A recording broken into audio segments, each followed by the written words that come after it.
Petra is the holy city of Islam, then there should be evidence of Muhammad's tribe, the Quraysh, around Petra.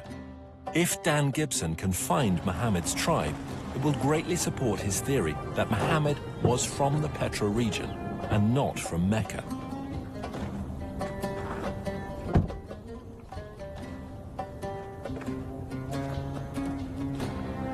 Long ago, this was known as the city of Hawar, or Humayma as it is known today. Archaeologists have uncovered a farmhouse belonging to the Abbasid family and a mosque built sometime later. When the Muslims of Iraq defeated the Umayyads of Damascus, they wanted a member of Muhammad's family to support and legitimize their revolt. And so they came here to Humayma, 27 miles from Petra. It was here that they found Muhammad's family and the Quraysh tribe. They didn't go to Mecca in Saudi Arabia or Medina. They came here to Humayma, 27 miles outside of Petra. It was here that they found the Quraysh tribe and the family of Muhammad, not in Saudi Arabia.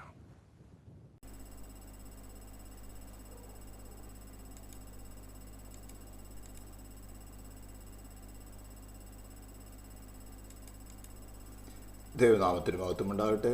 വീണ്ടും വരുന്നതിനായ നമ്മുടെ കർത്താവായ യേശു ക്രിസ്തുവിൻ്റെ അതിശ്രേഷ്ഠമായ നാമത്തിൽ bride of Christ എന്ന YouTube ചാനലിലേക്ക് ശ്രോതാക്കളെ നിങ്ങളെവരെയും വീണ്ടും സ്വാഗതം ചെയ്യുന്നതിൽ സന്തോഷമുണ്ട്. ഇസ്ലാമിൻ്റെ അടിസ്ഥാനങ്ങൾ വസ്തുതാപരമോ അല്ലെങ്കിൽ are the foundations of Islam factual എന്ന വിഷയത്തിൽ ഇത് 10ാമത്തെ എപ്പിസോഡുമായിട്ടാണ് നിങ്ങളുടെ മുമ്പിലായിരിക്കുന്നത്. കഴിഞ്ഞ എപ്പിസോഡുകളിലൊക്കെയും നമ്മൾ ചിന്തിച്ച വിവരങ്ങളെക്കുറിച്ചുള്ള ചെറിയൊരു വിവരണമാണ് ഈ കൊടുത്തുകൊണ്ടിരിക്കുന്നത്. ഇതിനകത്ത് കഴിഞ്ഞ ദിവസങ്ങളിൽ ചിന്തിച്ചൊരു വിഷയമായിരുന്നു മെക്ക ഓർ ബെക്ക എന്നുള്ളത്. സൗദി അറേബ്യയിലെ മക്ക എന്ന സ്ഥലവും ബെക്ക എന്നത് ഒരു സ്ഥലത്തിൻ്റെ പേരല്ല, പെട്രയിൽ അനേക ഭൂകമ്പങ്ങൾ നടക്കും മുഖാന്തരം ഒരു വീപ്പിംഗ് പ്ലേസ്, അല്ലെങ്കിൽ ബെക്ക എന്ന വാക്കിൻ്റെ അർത്ഥം തന്നെ വീപ്പിംഗ് എന്നുള്ളതാണ്. അത് മെക്കയാണോ അല്ലെങ്കിൽ പെട്രയാണോ എന്ന് ചരിത്രപരമായ ചില രേഖകളിൽ കൂടെ, അതായത് ഇസ്ലാമിൻ്റെ അടിസ്ഥാന ഗ്രന്ഥമായിരിക്കുന്ന ഖുറാനിൽ പറഞ്ഞിരിക്കുന്ന വിവരണങ്ങളുമായിട്ട് താരതമ്യപ്പെടുത്തുമ്പോൾ ആ പറഞ്ഞിരിക്കുന്ന വിവരണങ്ങൾ ഹിസ്റ്റോറിക്കലായിട്ടും ജിയോളജിക്കലായിട്ടും ആർക്കിയോളജിക്കലുമായിട്ട് പരിശോധിക്കുമ്പോൾ മക്കയിലാണോ അല്ലെങ്കിൽ പെട്രയിലാണോ എന്ന് പരിശോധിച്ചുകൊണ്ടിരിക്കുന്ന വിഷയങ്ങളാണ് നാം ചിന്തിച്ചുകൊണ്ടിരിക്കുന്നത്. ആ വിഷയത്തിൽ മസ്ജിദ് അൽ ഹറാം എന്നൊരു വിഷയം നമ്മൾ കഴിഞ്ഞ ദിവസം ചിന്തിച്ചിരുന്നു. ഇന്ന് നമുക്ക് ചിന്തിക്കാനുള്ള വിഷയമാണ് കാബ അല്ലെങ്കിൽ Kaaba and the black stone എന്നൊരു വിഷയം.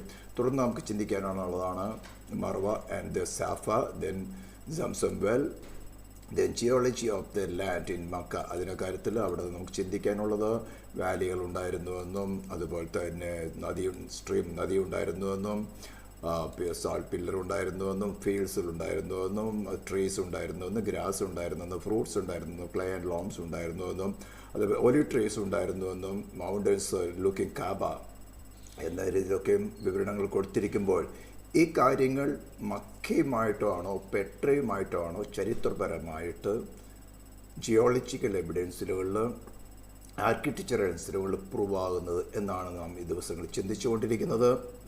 ഇത് ചിന്തിക്കുന്നതിന് മുമ്പ് നിങ്ങൾ അല്പമായിട്ട് ഈ ഇസ്ലാമിക് കിങ്ഡത്തിൻ്റെ ഒരു രൂപീകരണത്തെക്കുറിച്ച് അല്പ ചിന്തകൾ ആവശ്യമാണ്. അല്ലെങ്കിൽ എന്താണ് ഈ അബ്ബാസിയൻസ് അല്ലെങ്കിൽ ഉമൈസ്, ഇതൊക്കെ ഞാൻ പല പ്രാവശ്യം പറയുമ്പോൾ നിങ്ങൾക്കൊരു കൺഫ്യൂഷൻ വരാൻ സാധ്യതയുണ്ട്. അതായത് ഇസ്ലാമിക പ്രവാചകൻ മുഹമ്മദിൻ്റെയും ആദ്യകാല റഷുദ്ദീൻ ഖിലാഫത്തിൻ്റെയും പിൻഗാമികളായിരുന്നു ഉമയ്യദ്. അബ്ബാസിദ് രാജവംശങ്ങൾ അവർ ഇസ്ലാമിക സാമ്രാജ്യം വികസിപ്പിക്കുകയും അതിൻ്റെ ഭരണപരവും സാംസ്കാരികവുമായ സ്ഥാപനങ്ങൾ വികസിപ്പിക്കുകയും ചെയ്തു. മുഹമ്മദിൻ്റെ കുടുംബ പരമ്പരയും മതപരവും രാഷ്ട്രീയവുമായ അധികാരച്ചൊല്ലിനെ ചൊല്ലിയുള്ള തർക്കങ്ങളിൽ വേരൂന്നിയ പ്രധാന ആഭ്യന്തര യുദ്ധങ്ങൾ അതിന് പറയുന്നതാണ് ഫിത്ന എന്ന് പറയും വഴിയാണ് ഇവർ അധികാരത്തിലെത്തിയത്. English translation കൊടുത്തിരിക്കുന്നതാണ്. അപ്പോൾ മുഹമ്മദും ഇസ്ലാമുമായിട്ടുള്ള ബന്ധത്തിൽ ഈ രണ്ട് വംശങ്ങളെയും, അതായത് അബ്ബാസിയൻസിൻ്റെയും ഉമയ്യദുകളുടെ രൂപീകരണം എന്നതിനെക്കുറിച്ച് അവിടെ എങ്ങനെയാണ് അവർ മുഹമ്മദുമായിട്ടുള്ള കണക്ഷൻ ചിന്തിക്കുകയാണ്. മുഹമ്മദിൻ്റെ അതേ ഗോത്രമായ ഖുറൈഷ് ഗോത്രത്തിലെ ഒരു പ്രമുഖ വംശമായിരുന്നു ഉമയ്യദുകൾ. അപ്പോൾ നമ്മൾ മുമ്പ് കണ്ട സ്ലൈഡിൽ നമ്മൾ മനസ്സിലാക്കിയത് ഈ ഖുറൈഷി വംശം എവിടെയായിരുന്നുവെന്ന് നമുക്ക് വളരെ വ്യക്തമായിട്ട് ഡാൻ ഗിബ്സൻ്റെ ആർക്കിയോളജിക്കൽ സർവേയിൽ നിന്ന് മനസ്സിലാക്കാൻ സാധിച്ചു. അപ്പോൾ അവിടെ നിന്ന് നമുക്ക് മനസ്സിലാകുന്നത് മുഹമ്മദിൻ്റെ ഖുരൈശി വംശം, അതേപോലെ തന്നെ മറ്റു നമ്മൾ ചിന്തിച്ചത് ഖുറാൻ്റെ മേജർ ട്രാൻസ്ലേഷൻ നടന്നിരിക്കുന്നത് ഖുറൈശി ലിറ്ററേച്ചറിലാണ്, ഡയലക്റ്റിലാണ്. അപ്പോൾ അവിടെ അടുത്തിരിക്കുന്നത് പെട്രയോട് 27 കിലോമീറ്റർ ദൂരത്തിലാണ് ഖുറൈശി വംശത്തിൻ്റെ അല്ലെങ്കിൽ ഫാമിലിയുടേതായിട്ടുള്ള അവശിഷ്ടങ്ങൾ നമ്മൾ ഇന്ന് കണ്ടുകിട്ടിരിക്കുന്നത് മനസ്സിലാക്കാൻ സാധിക്കുന്നു. അപ്പോൾ മുഹമ്മദിൻ്റെ ആ ഗോത്രപരമായിട്ടുള്ള, അതായത് ഖുറൈശി ഗോത്രപരമായിട്ടുള്ള ഒരു ബന്ധമാണ് ഉമൈദികൾ അവകാശപ്പെടുന്നത്. തുടക്കത്തിൽ അവർ മക്കയിൽ, അവിടെ മക്ക എന്ന പേർക്ക് പിൽക്കാലത്ത് ചേർത്തിരിക്കുകയാണ്. മുഹമ്മദിൻ്റെ പ്രധാന എതിരാളികളായിരുന്നു. എന്നാൽ മുസ്ലിം നഗരം കീഴടക്കിയതിനു ശേഷം ഇസ്ലാം സ്വീകരിച്ചു.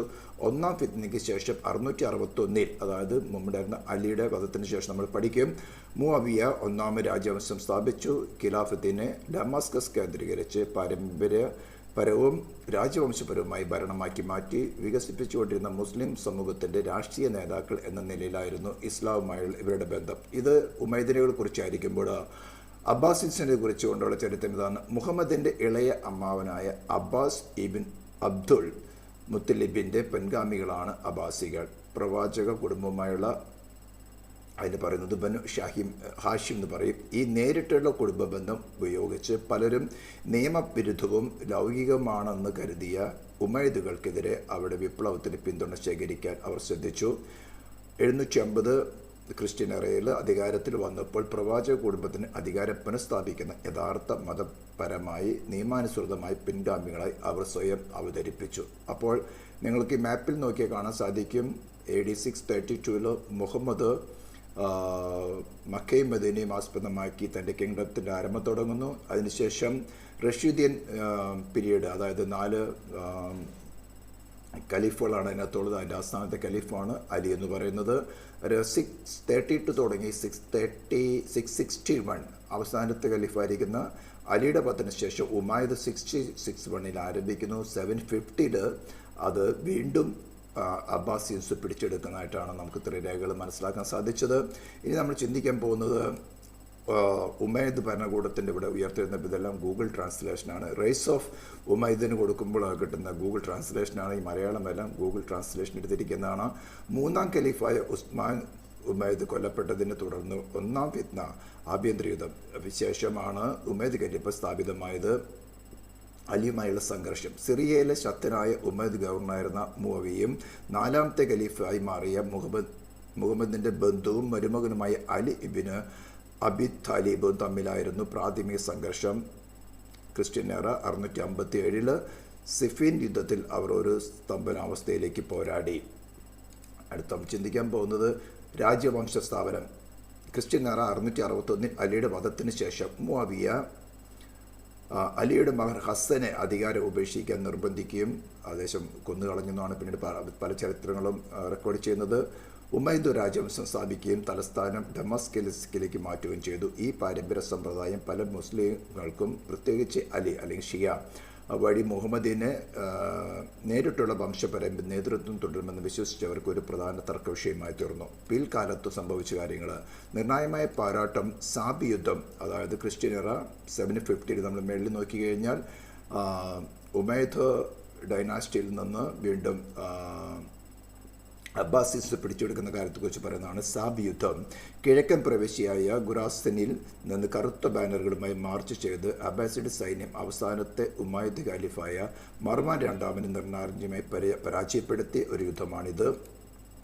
അതിൻ്റെ ഫലം അബ്ബാസിഡുകൾ തങ്ങളുടെ അധികാരം ഉറപ്പിക്കാൻ ശേഷിച്ച ഉമൈദ് കുടുംബത്തിലെ മിക്ക അംഗങ്ങളെയും കൂട്ടുകൊല ചെയ്തു. അതിജീവിച്ച ഒരാളായ അബ്ദുൾ റഹ്മാൻ ഒന്നാമൻ സ്പെയിനിലേക്ക് പലായനം ചെയ്തു. അവിടെ നിങ്ങൾക്ക് നോക്കിയാൽ ഇവിടെ ആൻഡുലസ് എന്ന് പറഞ്ഞ് കാണാം. ഈ പിങ്ക് കളറിൻ്റെ ലാസ്റ്റ് കോർണറിൽ ഇവിടെയുള്ള കാണുന്നത്, വെസ്റ്റേൺ കോർണറിൽ കാണുന്നത്. പലായനം ചെയ്ത് അബ്ബാസിയുടെ ഭരണത്തിൽ നിന്ന് സ്വതന്ത്രമായി നിലനിന്ന ഉമൈദ് എമിറേറ്റ് ഓഫ് കോർബോഡ, ഇവിടെ നിങ്ങൾക്ക് അതിൻ്റെ ക്യാപിറ്റൽ ആണെങ്കിൽ കോർബോഡ എന്ന് കൊണ്ടോർബ സ്ഥാപിച്ചു. അബ്ബാസിക തലസ്ഥാനം പുതുതായി സ്ഥാപിതമായ ബാഗ്ദാദ്, അതായത് ഇറാഖിലെ ബാഗ്ദാദ് നഗരത്തിലേക്ക് മാറ്റി. ഇത് ഇസ്ലാമിക സുവർണ കാലഘട്ടത്തിന് തുടക്കമിട്ടു. ഇത്തരം കാര്യങ്ങൾ നമുക്ക് മനസ്സിലാകുന്നത് AD 632, അതായത് 610 മുഹമ്മദിന് റെവലേഷൻസ് കിട്ടിയെന്ന് ആരംഭിച്ചുകൊണ്ട് അവിടെ 622 മദീനയിലേക്ക് പോകുന്നു. മദീനയിൽ വെച്ചാണ് ഒരു റെഗുലേഷൻസ് സ്റ്റാർട്ട് ചെയ്യുന്നത്, ആർമിയെ സംഘടിപ്പിക്കുന്നത്. തിരിച്ച് 630 മക്കയിലേക്ക് തിരിച്ചു വരുന്നു. അവിടെ മക്ക പിടിച്ചടക്കുന്നു, അവിടെ തൻ്റെ കിങ്ഡം സ്ഥാപിക്കുന്നു. പിൽക്കാലത്ത് നിങ്ങൾക്കറിയാം അബ്ബാസിയൻസിൻ്റെ ഗ്രോത്ത്, അതിനുശേഷം ഉമൈസിൻ്റെ ഗ്രോത്ത്. തിരിച്ച് 750 ക്രിസ്ത്യൻ എറയിൽ അബ്ബാസിയൻസ് വീണ്ടും. ഇതിനിടയ്ക്ക് പറഞ്ഞാൽ ഇവിടെ ഈസ്റ്റിൽ ഇന്ത്യയുടെ നിങ്ങൾക്കിവിടെ മാപ്പിൽ നോക്കിയാൽ കാണാൻ സാധിക്കും. ഇൻഡസ് റിവറിൻ്റെ ഒരു ഭാഗം ഇവിടെ കാണാൻ സാധിക്കും. അതായത് അഫ്ഗാനിസ്ഥാൻ ചേർന്ന് ഇന്ത്യയുടെ ഭാഗങ്ങളും. അതേ സമയത്ത് ഇവിടെ വെസ്റ്റ് സൈഡിലേക്ക് പോയി കഴിഞ്ഞാൽ ആൻഡുലസ് അല്ലെങ്കിൽ സ്പെയിൻ ആയിരിക്കുന്ന സ്ഥലം ഇവിടെ വരയ്ക്കും വികസിച്ചിരുന്ന ഒരു സാമ്രാജ്യമായിട്ട് മാറിയാണ് അബ്ബാസിയൻസിൻ്റെ ഭരണകേടത്തിൽ. ഇനി അബ്ബാസിയൻസിനെ നോക്കുമ്പോൾ ഈ സമയത്ത് നോർത്തേൺ സൈഡിലിരിക്കുന്ന ബൈസാൻഡിയൻ കിങ്ഡം ഇരിക്കുകയാണ്. ഞാൻ ഇതൊക്കെ പല എപ്പിസോഡുകളിൽ വിവരിച്ചതാണ്, അവിടെ ഞാൻ റിപ്പീറ്റേഷനിലേക്ക് പോകുന്നില്ല. ഈ സമയത്ത് ഈ അബ്ബാസിയൻസിന് ആവശ്യമായിരിക്കുന്ന ഒരു പ്രവാചകൻ, ഒരു പുസ്തകം ആവശ്യമാണ്. കാരണം ബൈസാൻഡിയൻ കിങ്ഡത്തിൽ ജ്യൂസ് ഉണ്ട്, അവർക്ക് പ്രവാചകന്മാരുടെ ഒരു ഗണം തന്നെയുണ്ട്. അതുപോലെ ക്രിസ്ത്യൻസിന് പ്രവാചകന്മാരുടെ ഗണമുണ്ട്. ജ്യൂസിനാണെങ്കിൽ തോറിൻ താൽമടമുണ്ട്. ക്രിസ്ത്യൻസിനാണെങ്കിൽ പഴയ നിയമം പുതിയ നിയമം അടങ്ങുന്ന സമ്പൂർണ്ണ ബൈബിളുണ്ട്. ഇവർക്കാണെങ്കിൽ ഒരു വേദഗ്രന്ഥമില്ല, ഒരു പ്രവാചകമില്ല. അതായത് ഒരു പ്രവാചകൻ്റെയും ഒരു വേദഗ്രന്ഥത്തിൻ്റെയും ഡീപ്പ് നെസസിറ്റി ആവശ്യമായി വന്നിരിക്കുകയാണ്. ഈ കാലഘട്ടത്തിൽ നടക്കുന്ന ചില വിഷയങ്ങളാണ് നമുക്ക് ചിന്തിക്കാനുള്ളത്. നിങ്ങളത് ഹിസ്റ്റോറിക്കലായിട്ട് മനസ്സിലാക്കണം. അതായത് ഈ രേഖകൾ, അതായത് ഇബിൻ ഹിഷാമാണ്, നമ്മൾ കഴിഞ്ഞ കുറച്ച് ചിലർ ചിന്തിച്ചിരുന്നു, ഇബിൻ ഹിഷാമാണ് ആദ്യമായിട്ട് മുഹമ്മദിനെ കുറിച്ചുള്ള ബയോഗ്രാഫി അല്ലെങ്കിൽ സിറ എന്ന് പറയും ആദ്യമായിട്ട് എഴുതുന്നത്. അതായത് ബാഗ്ദാദിൽ വെച്ചിട്ടാണ് എഴുതുന്നത്. അദ്ദേഹം ബസ്രയിലാണ്, എന്നാൽ ഗ്രോ ചെയ്തത്, വളർന്നു വന്നത് കൈറോ, ഈജിപ്തിലെ കൈറോ എന്ന സ്ഥലത്തായിരുന്നു. ഏകദേശം മക്കയിൽ നിന്നും ഈ സംഭവങ്ങൾ അവകാശപ്പെടുന്ന മക്കയിൽ നിന്നും 990 മൈൽ അകലെയും അതേപോലെ തന്നെ ബസ്ര 1200 മൈൽ അകലെയും. എന്നാൽ തന്നെ ആദ്യമായിട്ട് ഈ ബയോഗ്രാഫി അല്ലെങ്കിൽ സിറ എഴുതുന്നത് 1200 മൈൽ ദൂരെ നിന്ന്. എന്ന് പറഞ്ഞാൽ ഈ സംഭവങ്ങൾ അവകാശപ്പെടുന്ന ഈ മക്കയുമായിട്ട് യാതൊരു വിധത്തിലുള്ള ബന്ധമില്ല. ഇത്രയും ദൂരത്തിലും അതേപോലെ തന്നെ 201 വർഷങ്ങൾക്ക് ശേഷമാണ് മുഹമ്മദിനെ കുറിച്ചുള്ള ബയോഗ്രാഫി എഴുതുന്നത്. ബൈബിളാകട്ടെ യേശു ക്രിസ്തുവിനോടുകൂടെ സഞ്ചരിച്ച ശിഷ്യന്മാർ, പ്രത്യേകിച്ചും മാർക്കും മാത്യു ആൻഡ് ജോൺ എഴുതുമ്പോൾ അവനോട് കൂടെ സഞ്ചരിച്ചവരാണ്. മാർക്കാണ് ആദ്യമായിട്ട് എഴുതുന്നത്. അതായത് AD 90-ക്കുള്ളിൽ 4 സുവിശേഷങ്ങളും സമ്പൂർണ്ണ സുവിശേഷങ്ങളും വ്യക്തമായ രേഖകളുണ്ട്. അതേപോലെ തന്നെ നമ്മൾ കഴിഞ്ഞ എപ്പിസോഡിൽ ചിന്തിച്ചിരുന്നു, Greek, Roman, Jewish historians 1st and 2nd century ആരംഭത്തിൽ തന്നെ യേശു ക്രിസ്തുവിനെ കുറിച്ചുള്ള ചരിത്രങ്ങൾ, യേശു ക്രിസ്തുവാണ് ക്രൂശിക്കപ്പെട്ടത്, ഉയർത്തെഴുന്നേൽപ്പിൻ്റെ കാര്യങ്ങളെല്ലാം തന്നെ വളരെ വ്യക്തമായി വിവരിച്ചിട്ടുണ്ട്. അതായത് നമുക്ക് ഹിസ്റ്റോറിക്കൽ ബാക്കപ്പുണ്ട്, സോഴ്സ് ക്രിറ്റിസിസത്തിനെതിരായിട്ട് നമുക്ക് നിൽക്കാൻ ബാക്കപ്പുകളുണ്ട്, ടെക്സ്ചറൽ ക്രിറ്റിസിസത്തിനെതിരായിട്ട് നിൽക്കാൻ ബാക്കപ്പുകളുണ്ട്. എന്നാൽ ഖുറാനെതിരായിട്ട് വരുന്ന critics, source criticism, textural criticism, ഇതിനെ എതിർത്ത് നിൽക്കാനുള്ള റെക്കോർഡുകൾ അവിടെ കയ്യിലില്ല. അതിനുശേഷം വരുമ്പോൾ നമ്മൾ ഹദീദ്, അതായത് സെയിങ്സ് ഓഫ് മുഹമ്മദ് നേരിട്ട് പറഞ്ഞ കാര്യങ്ങൾ 2600 മൈൽ ദൂരെ നിന്നും അൽ ബുഖാരിയാണ് എഴുതുന്നത്. എത്ര? 2600 മൈൽസ് ദൂരെ നിന്നും. അതുപോലെ തന്നെ അതിൻ്റെ ആരംഭങ്ങൾ നമ്മൾ എഴുതുന്നുണ്ടായിരുന്നു. അതുപോലെ അൽ താബരി കമൻട്രികൾ എഴുതുന്നത് ടബരിസ്ഥാനിൽ നിന്ന് ഏകദേശം 1800 മൈൽസ് ദൂരെ നിന്ന്. ഇതിൻ്റെ വർഷങ്ങളൊക്കെ നമ്മൾ പറഞ്ഞു. അൽ ബുഖാരി എഴുതുന്നത് ഏകദേശം 883 മറ്റാണ് ആദ്യമായിട്ട് എഴുതുന്നത്. അൽ താബരി ഇവർ 923 AD എഴുതുന്നത്.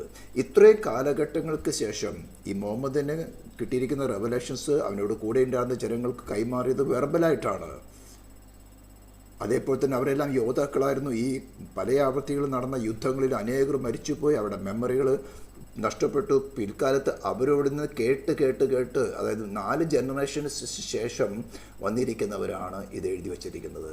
അപ്പോൾ ഇതിനിടയ്ക്ക് നടന്ന ജിയോ പൊളിറ്റിക്കൽ മൂവ്മെൻറ്റ്സ്,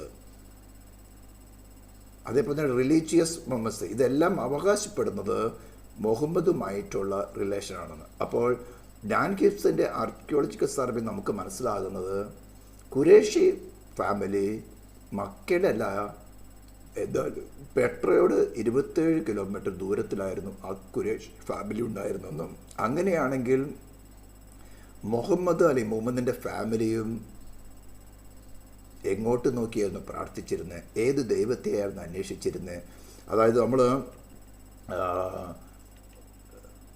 അബ്രാഹാമിൻ്റെ ജീനിയോളജി നമ്മൾ പഠിക്കുമ്പോൾ ഹാഗറിൽ നിന്ന് ഇസ്മായിലും 12 ഗോത്രങ്ങളും, അതുപോലെ തന്നെ കെതൂറയിൽ നിന്ന് സാരയുടെ മരണത്തിന് ശേഷം കെതൂറയിൽ നിന്ന് 6 ഗോത്രങ്ങളും, ഏശാവിൽ നിന്ന് വേറെ അനേകം ഗോത്രങ്ങളിരിക്കും. പ്രത്യേകിച്ചും ഇസ്മായിൽ നിന്നുള്ളവർ ഇസ്മായിലൈറ്റ്സ് എന്നാണ് വിളിക്കുന്നത്. അവരിൽ തന്നെ ചെറിയ സെക്ടറുണ്ടായിരുന്നു ഹാഗ്രിയൻസ് എന്ന് പറഞ്ഞുകൊണ്ട്. കെതൂറയിൽ നിന്നുള്ളവരുണ്ടായിരുന്നു. അപ്പോൾ ആ അബ്രാഹാമിൽ നിന്നും ഇസ്ഹാക്കിൽ നിന്ന് വരാത്ത മറ്റു ഗോത്രങ്ങളൊക്കെ തന്നെ വളരെ ഈ 600 വർഷത്തെ അല്ലെങ്കിൽ അബ്രാഹാമിൻ്റെ കാലഘട്ടത്തിൽ നിന്ന് വെച്ച് നോക്കുമ്പോൾ ആയിരക്കണക്കിന് വർഷങ്ങൾക്കുള്ള ഗ്രോത്തിൽ അനേക സെക്റ്റുകളായി തിരിഞ്ഞു. അവരൊക്കെ അന്ന് വിഗ്രഹാരാധികളും ഐഡിയൽ വർഷിപ്പുകളുമായിരുന്നു. അപ്പോൾ ഓരോരോ ഗോത്രങ്ങൾക്കും അവരുടേതായ ദൈവങ്ങളുണ്ട്, അവരുടേതായ ടെമ്പിൾസ് ഉണ്ട്. അപ്പോൾ പെട്രയിൽ നിന്നും 27 കിലോമീറ്റർ ദൂരത്ത് ഖുറേഷി ഫാമിലി ആയിരിക്കുമ്പോൾ ഈ ഖുറേഷി ഫാമിലി ആരാധിച്ചിരുന്ന അല്ലെങ്കിൽ വിളിച്ച് പ്രാർത്ഥിച്ചിരുന്ന അവരുടെ ദേവൻ ആരായിരുന്നു എന്താണെന്നതിനെ കുറിച്ച് നമ്മൾ നോക്കിയാൽ മുഹമ്മദ് വാസ്തവത്തിൽ മക്കയിൽ നിന്നും അബ്രാഹാമിൻ്റെ ദൈവമായിട്ട് ബൈബിളിൽ പറഞ്ഞിരിക്കുന്ന യാഗ്വേ ആണോ അല്ലെങ്കിൽ മറ്റൊരു ദൈവങ്ങളെയാണെന്നോ ചിന്തിക്കേണ്ടിയിരിക്കുന്നു. ഇനി തുടർന്ന് നിങ്ങൾക്ക് എൻ്റെ വിഷയങ്ങളെല്ലാം തന്നെ സർവേയിൽ കൂടെ വളരെ വ്യക്തമായിട്ട് കാണാൻ സാധിക്കും. ഞാനിതെല്ലാം പറയാൻ കാരണം ഈ ബൈബിളിൽ പറഞ്ഞിരിക്കുന്ന ഖുറാനിൽ പറഞ്ഞിരിക്കുന്ന ഈ കാര്യങ്ങളൊക്കെ തന്നെ, അതായത് the book Quran, the man Muhammad, അത് ദ പ്ലേസ് മക്ക, ഇത് മൂന്നും തന്നെ ഒരു മുക്കാലി സ്റ്റൂളിനോട് നമുക്ക് ഉപമിക്കാൻ സാധിക്കും. ഇതിലേതെങ്കിലും ഒന്ന്, അതായത് മുഹമ്മദ് AD 570 മക്കയിൽ ജനിച്ചുവെന്നും 610 അവന് ദൈവത്തിൻ്റെ വെളിപ്പാടുകൾ ലഭിച്ചു തുടങ്ങിയെന്നും, അതുപോലെ തന്നെ 622 മദീനയിലേക്ക് യാത്ര ചെയ്തെന്നും 630 തിരിച്ച് മക്കയിലേക്ക് വന്നെന്നും 630 അധികം മരണപ്പെട്ടുവെന്നും, അതായത് 610 തുടങ്ങി 632 വരേക്കുള്ള ദൈവത്തിന് ലഭിച്ച വെളിപ്പാടുകളാണ് ഈ ഖുറാൻ എന്ന പുസ്തകമെന്ന് ക്ലെയിം ചെയ്യുന്നത്. അപ്പോൾ മക്ക എന്നൊരു സ്ഥലത്തല്ലത് നടന്നത്, പെട്ട എന്നൊരു സ്ഥലത്ത് വെച്ചാണ് നടന്നതെന്ന് തെളിയിക്കപ്പെട്ടാൽ ആർക്കിയോളജിക്കൽ, മാനുസ്ക്രിപ്ച്വൽ, അതുപോലെ തന്നെ ജിയോളജിക്കൽ കാര്യങ്ങളൊക്കെയും കൂടെ തെളിയിക്കപ്പെട്ടാൽ ഈ പറഞ്ഞ ഖുറാനും മുഹമ്മദും നമുക്ക് ഡിസ്കാർഡ് ചെയ്യാൻ സാധിക്കും. ഇത് കേട്ടുകൊണ്ട് ആരും വഴക്കമാക്കണത്തിനും വരണ്ട. നിങ്ങളുടെ സ്കോളേഴ്സിനോട് തന്നെ ചോദിക്കുക, ഇതാണോ സത്യം? Bring the proof. മനുഷ്യൻ്റെ സോൾ എന്ന് ഞാൻ നേരത്തെ പറഞ്ഞതുപോലെ മനുഷ്യൻ്റെ സോള് താൽക്കാലിക എവിഡൻസ് കൊണ്ട് വിശ്വസിക്കുകയില്ല. അതിനെതിരായിട്ടൊരു ക്വസ്റ്റ്യൻ വന്നാൽ അപ്പോൾ അറിയാം നിങ്ങളുടെ ഫെയ്ത്ത് അല്ലെങ്കിൽ നിങ്ങളുടെ പ്രൂഫ് ഉണ്ടോ ഇല്ലേ എന്നുള്ളത്. നിങ്ങൾക്കൊരു പ്രൂഫ് കിട്ടിയാൽ നിങ്ങളതിൽ വിശ്വസിക്കും. അത് വ്യാജമാണോ ഇല്ലയോ എന്ന് നിങ്ങൾ തന്നെ അന്വേഷിക്കേണ്ടിയിരിക്കുന്നത്. കാരണം ഇത് നിങ്ങളുടെ സോളിൻ്റെ എറ്റേണൽ ലൈഫിൻ്റെ വിഷയമാണ്. ഓരോ വ്യക്തിയുടെയും ഇൻഡിവിജ്വലായിട്ട്, ഒരു മതത്തിനോ ഒരു വ്യക്തിക്കോ ഒരാൾക്ക് പോലും നിങ്ങളെ ഈ കാര്യത്തിൽ സഹായിക്കാൻ സാധ്യമല്ല അൺലെസ് യുവർ ക്രിയേറ്റർ ഗാഡ്. ഈ വിഷയം നിങ്ങളുടെ ഹൃദയത്തിലിരിക്കട്ടെ. തുടർന്നുള്ള സ്ലൈഡുകളിൽ കൂടെ നിങ്ങൾക്ക് കാര്യങ്ങൾ കുറച്ചും കൂടി ആഴത്തിൽ മനസ്സിലാക്കാൻ സാധിക്കും. ഇതിൻ്റെയൊക്കെ സമ്പൂർണ്ണ വീഡിയോകളുടെയും പഴയ ഇതിനു മുമ്പുള്ളതായ എപ്പിസോഡുകളിൽ ലിങ്കുകൾ താഴെ ഡിസ്ക്രിപ്ഷനിൽ കൊടുക്കുന്നുണ്ട്. ദൈവം നിങ്ങളെ സഹായിക്കട്ടെ. Petra is the holy city of Islam. Then there should be evidence of Muhammad's tribe, the Quraysh, around Petra. If Dan Gibson can find Muhammad's tribe, it will greatly support his theory that Muhammad was from the Petra region and not from Mecca.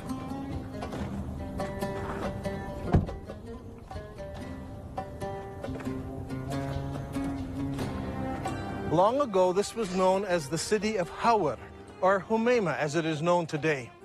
Archaeologists have uncovered a farmhouse belonging to the Abbasid family and a mosque built sometime later. When the Muslims of Iraq defeated the Umayyads of Damascus, they wanted a member of Muhammad's family to support and legitimize their revolt. And so they came here to Humayma, 27 miles from Petra. It was here that they found Muhammad's family and the Quraysh tribe. They didn't go to Mecca in Saudi Arabia or Medina. They came here to Humayma, 27 miles outside of Petra. It was here that they found the Quraysh tribe and the family of Muhammad, not in Saudi Arabia. Hudayfa bin al-Yaman came to Uthman at the time when the people of Damascus and the people of Iraq were waging war to conquer Armenia and Azerbaijan. Hudayfa was afraid because the people of Damascus and Iraq had differences in the recitation of the Quran. So he said to Uthman, "O chief of the believers, save this nation before they differ about the revelations." So Uthman sent a message to Hafsa saying, "Send us your manuscript of the Quran so that we may compile the Quranic materials into perfect copies and return the manuscript to you." Hafsa sent it. Then a group of men sat down to create a new copy of the Quran. Uthman said to the 3 Quraysh men, "In case you disagree, write it in the dialect of Quraysh, for the Quran was revealed in their tongue." When several copies were written, Uthman returned the original manuscript to Hafsa. Uthman then sends every Muslim province one copy of what's been written, and he orders that all of the Quranic material, whether written in fragmentary manuscripts or even in whole copies, that they all be burned. And so the burning continued. This time, even Quranic materials were burnt. But it did not stop the arguing about what should or should not be included in the Quran. When the new Qurans arrived in various provinces, people argued against them. Sa'id bin Thabit said, "A verse from Surah Al-Ahzab was missed when we copied the Quran, and I used to hear Allah's apostle reciting it. So we searched for it and found it with Huzayma bin Thabit al-Ansari." These 5 or 6 copies were now the only Qurans in the entire Muslim empire. Uthman's order to burn all other Quranic material tried to wipe out all Qurans everywhere, except the few that were held by the provincial governors. In effect, all non-Muslim books were destroyed, and then the Muslims destroyed all of their own books and writings, except for 5 or 6 copies. When you look back historically, you can see that in 689, so this is why, this is during the time of Abd al-Malik. In 689, Abd al-Malik has been in power for 4 years. Ibn Zubayr was his man in charge of Petra. What does he do? He rebels against his Umayyad masters, and he destroys the Kaaba. And that's why you can see it. Nothing's left but the foundation that's there today. He destroys the Kaaba. This is known as the Second Civil War. And he then takes the Black Rock. Now, no one's talking about this Black Rock, but it's there in the traditions. He takes the Black Rock and he flees out of Petra with the Black Rock. Right. We know quite a bit about the Black Rock from the Nabateans, because the Black Rock is a Nabatean rock, and that rock is where the Black Rock is God's presence. So by taking the Black Rock, he takes God's presence out of Petra. This is the meaning that goes with it. That's why it's so significant. People then, he took it down south. We don't know where he took it down south. Obviously, it seems like he took it to Mecca. يعرفون بأن مكة موجودة في السعودية، وأنت في نظريتك اليوم يعني تقول لي مكة موجودة في البتراء، على أي أساس أنت جبت هذا الفكرة؟ يعني شنو الدليل؟ شنو البرهان هذا؟ يعني برهانك ودليلك على هذا الشيء؟ احنا اللي عارفينه أن مكة موجودة في السعودية، فعلى أي أساس أنت جبت هذا الشيء؟ If you're still not convinced, I want to show you something else. Do you remember when we discussed the Second Islamic Civil War? Ibn Zubayr barricaded himself in the Holy City, and the Umayyad Syrian army surrounded him and kept him there for 4 months. During the month of October, the Syrians brought a catapult up to the city walls, where they lobbed rocks right into the holy places of Islam. How is this possible? Normally, people live behind the city walls. A catapult would simply smash down people's houses. But in this case, it said the catapult hit the holy places of Islam right in the center of the city. How is this possible? Well, here in Petra, there is a unique feature. Petra had city walls. In the north and in the south, the city walls crossed the valley. But in the north, the city walls did not go all the way to the canyon, because there was a watercourse running along the canyon. I believe the Syrians brought their catapult up the dry river course right to the place where they could lob rocks into the very heart of the city, hitting the Kaaba and the holy places of Islam. Archaeologists from Brown University have been digging here in Petra for many years. Their project was to excavate what is known as the Great Temple area. As they uncovered the temple, Dan was amazed to find evidence that supported his theory. One of the interesting features of this building is that people built defenses here against attack. See here in this doorway, they closed it in so they could defend themselves. This happened sometime after the earthquake of 551 AD. We can date the defenses of here by the roofing tiles that were used in the construction of these defenses. However, there are no recorded battles in Petra during this time. So we know this happened during the founding years of Islam. But this is not the only evidence we have. During the excavations, the archaeologists uncovered over 400 catapult stones. These stones are buried in about the right place at exactly the right time. This is an extremely strong indication that the battle took place here and that the first original Kaaba was close to this location. At this point in history, the governor in the Holy City was Abdullah ibn Zubair. He was particularly unhappy. In his eyes, the Holy City was the most important city of Islam, the mother of all cities. But the Umayyad rulers chose Damascus as the new capital city, and a lot of people were unhappy with the corruption and the infighting in Damascus. So in 683 AD, about 64 years after the founding of Islam, Ibn Zubair declared himself caliph in the Holy City, and that started the Second Islamic Civil War. The Umayyads reacted strongly and sent an army against the Holy City. Ibn Zubayr then did a shocking thing. He destroyed the Kaaba, the ancient holy shrine of Islam. Ibn Zubayr then demolished the Kaaba sanctuary until he had leveled it to the ground and dug out its foundation. Then he placed the black stone beside it in a wooden stand in a strip of silk. The Zubair took advantage of the break to undertake a religious project. He decided to rebuild the Kaaba. But Al-Tabri does not tell us where the new Kaaba was constructed. Was it in Petra? Or was it in a new, safer location in faraway Mecca? I believe that the new Kaaba was built in Saudi Arabia, and that the Black Rock was moved there for safekeeping. So even if Ibn Zubair lost the holy city, he still had the rock and a new Kaaba. Tourists come to this city, they pass by a number of square-cut stones known as the Jinn rocks. This is a fanciful name given to them by the local Bedouin. What is interesting is that there are more than 20 of these large square stones marking all of the entrances of the city. Is it possible that these mark out the forbidden sanctuary? Perhaps that's why they're not located in Mecca. If that is true, then Masjid al-Haram, or the forbidden sanctuary, would have been located here. And if it was located here, then the Kaaba would have been located here as well.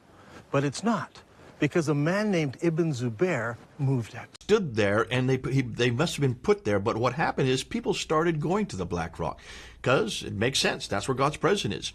So they start to go to the Black Rock. Ibn Zubair needed to have allies. Right. And so he goes and he allies himself with the Abbasids, who are way up in what is Baghdad today in Iraq. Thus begins the now suddenly the Abbasids want to have him as an ally because he owns the Black Rock. Since he has the Black Rock and all these people are starting to go to the Black Rock, interestingly, in 697 then, look at the date now, in 697 the Meccan inscription is erected. It's still there today. It's about 60 kilometers outside of Mecca. 40 miles outside of Mecca, you have this Meccan inscription, dated to 697, and it says that the Masjid al-Haram was constructed then. The Masjid al-Haram is constructed in 697. Hold on a minute. Isn't that what they're supposed to pray to in Surah 2, Ayah 149 and 145, That's 150, right. according to the Quran? That's right. That they're supposed to now pray towards the Masjid al-Haram? Well, how could it be constructed in Mecca in 697? if, according to the Quran, if the Quran is correct, if Muslims say the Quran is correct, this happened in 624. Remember we talked about that. Right. And also, I mean, Arabian Peninsula, I've always been interested in finding the location of the original Qibla. What direction did Muhammad pray towards before the Qibla was changed? Was it Jerusalem, as some claim? Was it Syria, as some claim? Or was it some other direction?